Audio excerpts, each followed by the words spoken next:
Contact. That is our target.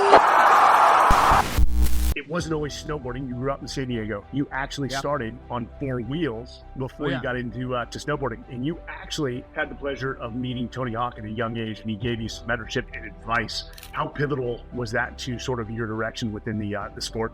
Tony Hawk was, he was a family man. He was a dad. He carried himself in a certain way. He had, respect among his peers, and he carried that status of being a legend at that age. And so I remember meeting him and just being like, wow, like this guy he's a class act, and he's going through, it just, shortly after this had landed, or if not, right before this had landed the 900, his video game came out. Like, he was everywhere, he was blowing up, and he was going through everything that I was kind of about to go through, which I didn't realize at the time. But having somebody around me where I'm like, wow, this is how he interacts with fans. This is how he balances his life to still keep his family in the mix. And this is what he does within the sport. And I was like, all those little details to kind of look at. Like, he drove a nice car, but he didn't drive the craziest car. He really kind of like set that tone of what life, sustainable kind of that life in that sport, which wasn't really around at that time. So it was really a really amazing thing to meet him and be able to be in his sphere at that time.